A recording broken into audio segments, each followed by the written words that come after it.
Hello and welcome to episode 19 of Stay on Target, Games Radar Plus's weekly trip to a galaxy far, far away. With me today to talk all things Star Wars are Rob Power, formerly of SFX Magazine and now of Rebellion, and Chris Thurston, formerly of PC Gamer and now of PC Gamer.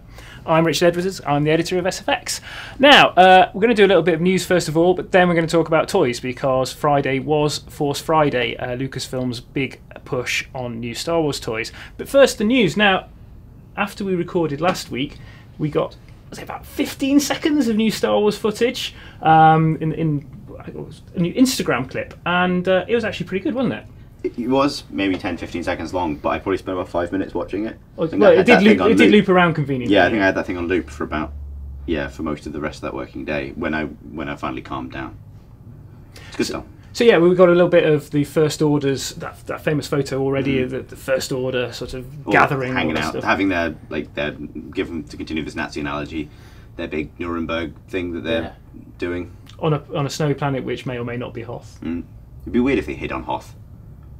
Just saying, it would be strange if they decided to hide at the one planet anyone hides bases on. Apparently, though, is it any weirder than Obi-Wan Kenobi hiding on Tatooine? Fair point. At least they found a different desert planet this time. Yeah. Although, the best thing about it was obviously the lightsaber fight. Definitely. Amateur lightsaber theatrics. Come on. That's what we think. We think they're fighting each other. I mean, the way it's edited sort of implies they're in the same place, same snowy forest. Because we already knew that Finn was going to have a lightsaber from the poster from D23, but now we see him ignite it. Yeah. It's an interesting kind of beat because given how short it is, that shot of Kylo Ren igniting his saber was a shot from, I think, the first trailer for The Force Awakens. That's something you've seen before. And then immediately cutting to Finn igniting, Luke's saber or Anakin's second saber, however much of a saber pedant you're feeling like, was the There's a little bit of Dymo tape on it that says property of Skywalker. A Skywalker. A disturbance in the Force. There is a great disturbance in the Force, but we'll carry on. Yeah, just a million soft rock bands crying out and suddenly silenced. So that it is, him sort of shakily igniting a saber. Clearly not a Jedi yet, reminiscent of Luke doing the same thing. But at the same time, Kylo Ren is not a Sith yet. Yeah, exactly. So maybe it's sort of quite an amateur battle, maybe throwing things around.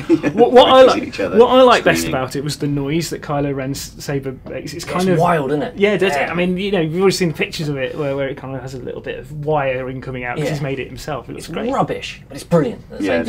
Yeah. It sort of implies that the crossguard, the triple saber thing, is partly maybe his own idea, but also partly a design necessity because he can't figure out. Some sort of accident. It's it does that, but okay, it's cool. We'll go with it.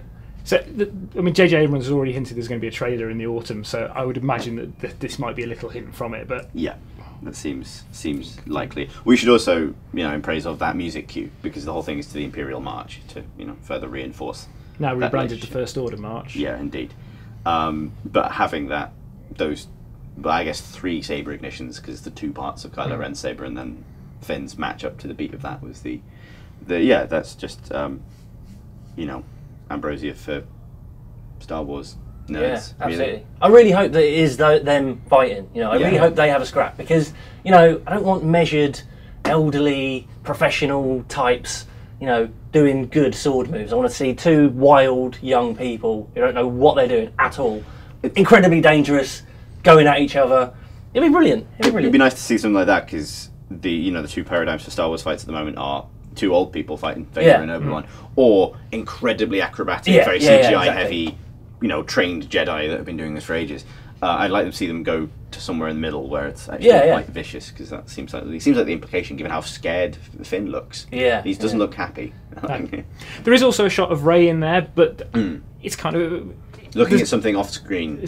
Not much we can say about that. Nope. Now, also in the news this week, this is very much rumour, but apparently people have been talked about for a female lead in episode 8. Now, of course, we don't know what's going to happen at the end of 7. We don't know if Rey's going to be episode 8 or if she's a second character, but apparently Tatiana Maslany from Orphan Black is connected, who was going to get who was up for the Felicity Jones role. There's also Olivia Cook and Gina Rodriguez from Jane the Virgin. Now, I mean, we know very little, but interesting to see that there's going to be a new prominent character coming in.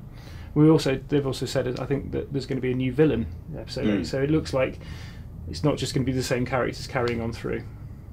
I suppose there's some precedent for that with Lando being essentially the fourth main Star Wars hero by the time the end of Empire Strikes Back rolls around.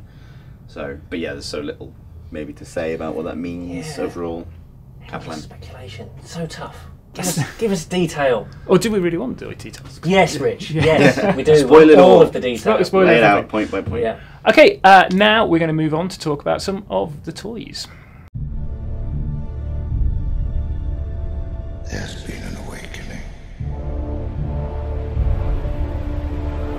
Have you felt it?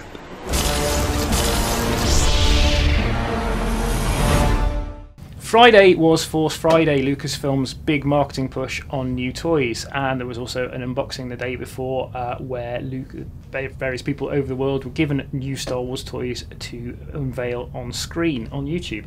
Now, Star Wars toys. Do we make too much? Do we make too much of them? Are they really that big a deal? Do they deserve a whole day devoted to them?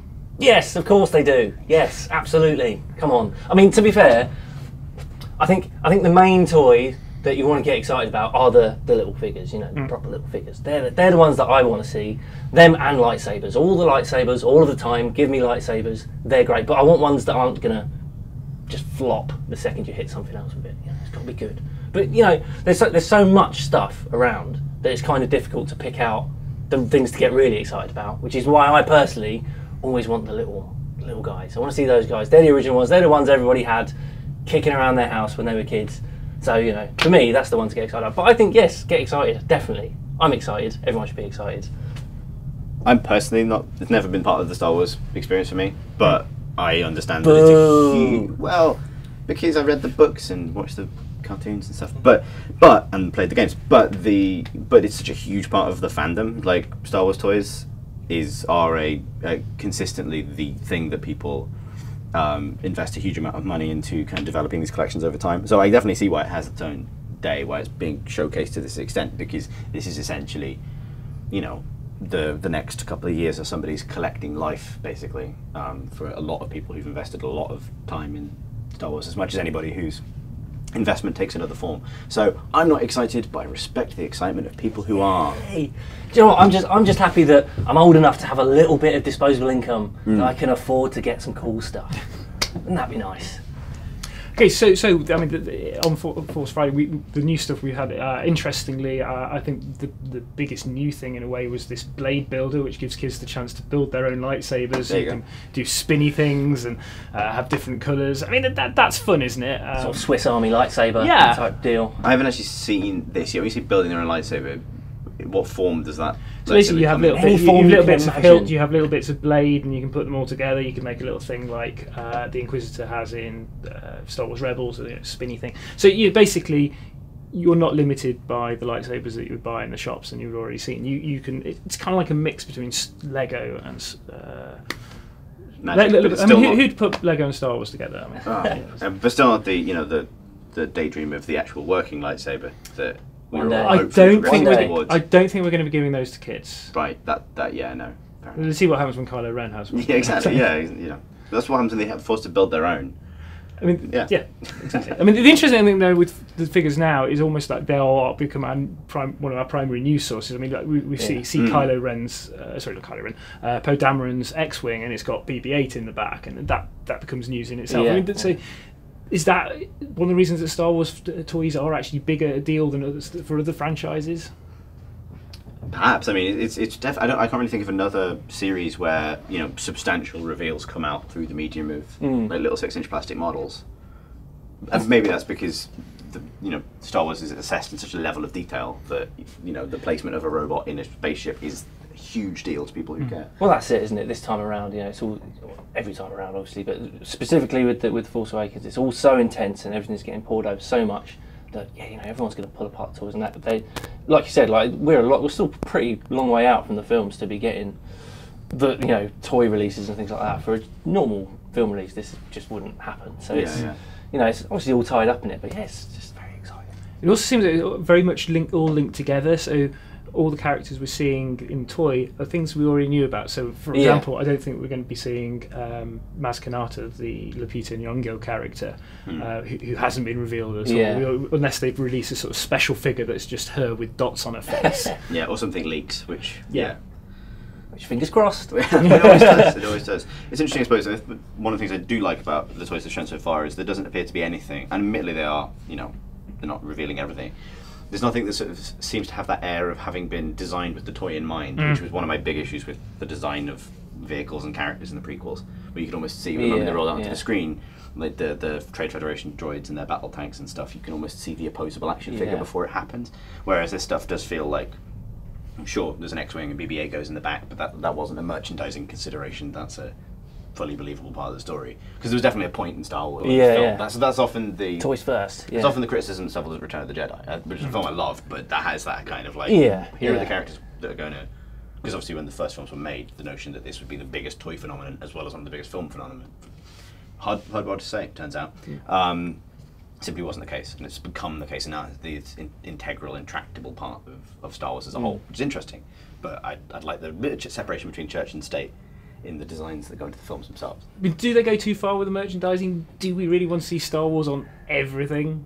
I think it's too late for that, isn't it? The day where that maybe wasn't going to happen passed in 1979. We live in a Star Wars world now, don't we? Everything is Star Wars. And, fair enough, I might one day want a Star Wars toothbrush or whatever, but, it's just, it's like you said, the genie's out of the bottle, it's not going back in, but I still think, there's certain things that I personally am going to get much more excited about than other things, but imagine being a kid now, imagine being the right sort of young kind of age for Star Wars coming out. Your entire youth is going to be Star Wars branded, isn't it? Well, and then possibly their lives if you look at what's happening. Look what happened to us. I mean, I've never had a duvet cover I've loved quite like my Return of the Jedi duvet cover. I think I had that one as well. That was amazing. I mean, finally, will you be buying a Stormtrooper battle buddy, a 48-inch little Stormtrooper who's not really an action figure, not really a friend? It's too big, isn't it? It's just too big. What is it? If it's sentient and can actually fight, and it will actually come into battle with me, then I will get one. It's 4 feet tall. It's bigger than most kids. I was saying this, but if they'd had, maybe if they'd had them on Endor, that could have ended so differently with a 4-foot Stormtrooper to fight 4-foot teddy bear men.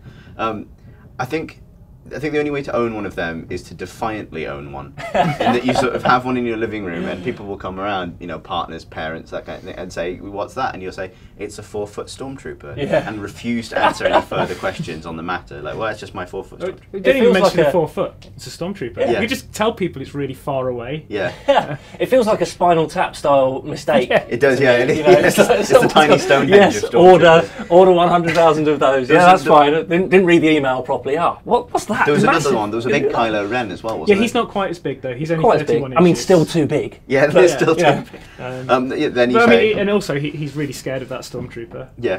That's then you say, well, that's a 4-foot Stormtrooper, and that's a 2 to 3 foot Kylo Ren. Or maybe we're missing a trick. Maybe they're all the same scale, and there's going to be a massive Stormtrooper in the film, like clomping around. That's the reveal. That's the new Death Star. That's it. Not entirely sure if that's going to be canon. We will find out in December, obviously. I'm going to be a little bit disappointed if it isn't there. We'll see you next week, but in the meantime, may the Force be with you.